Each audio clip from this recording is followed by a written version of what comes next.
तो दोस्तों शैतान मूवी थिएटर्स में फाइनली रिलीज़ हो चुकी है। इसमें हमें अजय देवगन, आर माधवन और जानकी बोडीवाला जो है लीड रोल्स में देखने को मिलते हैं। इस वीडियो में हम इसी मूवी के बारे में बात करेंगे, थोड़ी-सी इसकी एंडिंग के बारे में बात करेंगे, थोड़ा बहुत क्लिफ हैंगर छोड़ा गया उसके बारे में भी बात करेंगे और इस वीडियो में मूवी से रिलेटेड स्पॉयलर्स होने वाले हैं। तो अगर आपने अभी तक इस मूवी को नहीं देखा है, तो पहले जाके थिएटर्स में इस मूवी को देख लीजिए और फिर ही आके इस वीडियो को देखिएगा। तो अगर हम बात करें पिक्चर की एंडिंग की, तो हमें एंड में देखने को मिलता है कि जो वनराज का कैरेक्टर होता है, वो जानवी को लेके चला जाता है क्योंकि जो है जानवी अपने भाई को छत से नीचे फेंक देती है, लेकिन अभी भी उसके बचने के चांस होते हैं। तो उसको बचाने के लिए जानवी को उन्हें जाने देना पड़ता है, अजय देवगन और उसकी वाइफ़ को। उसके बाद अजय देवगन अपनी वाइफ़ को बोलता है कि तुम जाके मेरे बच्चे को यानी कि हमारे बच्चे को हॉस्पिटल लेके जाओ, ध्रुव को लेके जाओ और मैं यहाँ पे देखता हूँ। तो उसके बाद हमें देखने को एक ट्विस्ट देखने को मिलता है कि अजय देवगन को वनराज की यानी कि आर माधवन की लोकेशन पता कैसे चलती है कि जब वो जानवी को नचा रहा होता है वनराज अपने घर में और उसके ब्लूटूथ स्पीकर की बैटरी चली जाती है, तो अजय देवगन चुपके से वहाँ पे आके जो है वनराज के फ़ोन से उसका पासवर्ड जो याद उसने कैफ़े में देखा था सुबह-सुबह ढाबे पे, वो याद करता है। उसका पासवर्ड से उसका फ़ोन खोलता है और अपनी जो लोकेशन है, वो श्याम को भेज देता है। श्याम कौन होता है? वो उनके घर का केयरटेकर या फिर कुक जिसकी जो है बाइक एक्सीडेंट में टाँग की इंजरी हो जाती है और वो जो है नहीं आ पाता है। उसके बाद श्याम के घर जाता है अजय देवगन का कैरेक्टर उसके फ़ोन में से उसकी लाइव लोकेशन चेक करता है और उसके बाद वो वहाँ पे पहुँच जाता है जहाँ पे देखता है कि बहुत सारी लड़कियाँ हैं, सबका वशीकरण हो रखा है और हम देखते हैं कि एक प्रॉपर शैतान का रूप ले लिया है वनराज कश्यप ने और वो उन 108 लड़कियों को यज्ञ करवाएगा और उसके बाद यज्ञ करवाने के बाद जो है, वो एक ऐसी पावर को पोज़ेस कर लेगा मतलब जिसके बाद उसे कोई लड्डू-वड्डू खिलाने की ज़रूरत नहीं पड़ेगी किसी को भी पोज़ेस करने के लिए। वो जिसकी भी तरफ देखेगा वो आदमी पोज़ेस हो जाएगा और उसके वश में हो जाएगा। वो बेसिकली खुद को इस दुनिया का भगवान समझने लगेगा अगर उसने यज्ञ कंप्लीट कर लिया तो। वो एक-एक करके काली डॉल्स को फेंकने लगता है और जैसे-जैसे काली डॉल्स फेंकने लगता है एक-एक लड़की जो है आगे आने लगती है। जैसे ही वो लाल डॉल को फेंकेगा सारी लड़कियाँ कूद जाएँगी और उसके पास वो सारी पावर आ जाएगी।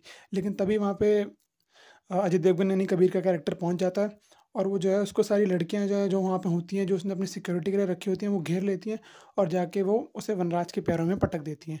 उसके बाद जैसे ही वनराज आखिरी डॉल फेंकने वाला होता है कबीर क्या करता है वहाँ पे एक आग की लकड़ी रखी होती है वो वनराज के पैर में मारता है, उससे वनराज चिल्लाता है, थोड़ा-सा झुकता है और कबीर क्या करता है, कबीर के हाथ में जो चाकू लगा हुआ था, जो उसको उसकी बेटी ने ही मारा था सीढ़ियों पे चढ़ते वक़्त पहले अगर आपको याद हो जिस सीन में उसने धक्का दिया था अपने भाई को, उसी चाकू से जो है वो वनराज की जीभ काट देता है। अब उसके बाद जीभ काटने से ये होता है कि एक इकलौता तरीका होता है वनराज को हराने का या तो उसको मार दो या तो उसकी जीभ काट दो क्योंकि सारी पावर उसकी ज़बान में है और उसकी जीभ कट गई, तो वो कुछ बोल नहीं पाएगा और लड़कियों को कुछ ऑर्डर नहीं दे पाएगा और इसी बीच जो है हम देखते हैं कि कबीर ने वनराज की एक बात भी रिकॉर्ड कर ली थी जिसमें वो एक ऐसे ही सार्कास्टिकली बोल रहा होता है कि तुम्हारे पापा चाहते हैं कि मैं तुम्हें आज़ाद कर दूँ, तुम पहले की तरह मुस्कुराओ और नॉर्मल हो जाओ। तो वो बात वो अपने बेटे का जो रिकॉर्डर होता है उसमें रिकॉर्ड कर लेता है अपनी बेटी की हेल्प की वजह से। उस छोटी-सी क्लिप को एडिट करता है और वो सारे जो लड़कियाँ पोजेस्ड होती हैं, वो कबीर को मारने आती हैं क्योंकि उन्होंने उसके भगवान को जो है चोट पहुँचाई। लेकिन वो रिकॉर्डिंग पे वो चला देता है जिस पे वनराज की आवाज़ होती है जिसमें वो कह रहा होता है कि सब नॉर्मल हो जाएगा। उसके बाद दोस्तों वो सारी लड़कियाँ नॉर्मल हो जाती हैं। कबीर और उसकी फैमिली जो हॉस्पिटल में होती है वो सब रिकवर कर रहे होते हैं। पुलिस वाले बताते हैं कि सारे लॉस्ट केसेस थे जिनमें से सारी लड़कियों को अपने घर पहुँचा दिया गया है और कबीर उस लड़के मतलब वनराज के बारे में पूछता है कि उसका क्या है? तो बोल रहे हैं कि उसकी हिस्ट्री भी हमें पता लगाने की कोशिश कर रहे हैं, उसका पता नहीं चला है, वो भाग गया है। लेकिन हमें 1 साल बाद का एक सीन देखने को मिलता है जहाँ पे एक आदमी चूहा उठा के लेके जा रहा होता है। ये पिक्चर का फर्स्ट सीन भी था अगर आपको ध्यान हो तो वो आदमी हमें पहले लगता है कि वनराज है लेकिन वो आदमी वनराज नहीं कबीर होता है और हमें देखने को मिलता है कि कबीर ने वनराज को जो है किडनैप कर लिया और 1 साल से अपने पास रखा हुआ है। बिना खाए, बिना पिए उसका मतलब बहुत ही बुरा हाल हो गया है, उसकी जीभ अभी भी कटी हुई है और वो उसको खाने के लिए चूहा दे रहा है। वो केला भी लेके आता है साथ में लेकिन केला वो उसको टीज़ करने के लिए लेके आता है, सिर्फ़ तड़पाने के लिए लेके आता है और वो उसको केला देता ही नहीं है और वो एक वहाँ पे छोटी-सी स्पीच देता है कि तू एक बाप से उसका परिवार छीनना चाहता था, उसकी दुनिया छीनना चाहता था और अब मैं तेरे लिए शैतान बन गया हूँ। तू खुद को भगवान समझता था लेकिन अब मैं तेरे लिए शैतान हूँ, मैं भगवान नहीं हूँ लेकिन मैं तेरे लिए शैतान बन चुका हूँ। तो बेसिकली जो शैतान टाइटल था फ़िल्म का, ये आर माधवन के कैरेक्टर के लिए नहीं था, ये अजय देवगन के कैरेक्टर कबीर के लिए था जो कि आर माधवन के लिए शैतान बन जाता है क्योंकि आर माधवन तो खुद को भगवान समझता था। बाकी यही थी छोटी-सी इस फ़िल्म की एंडिंग।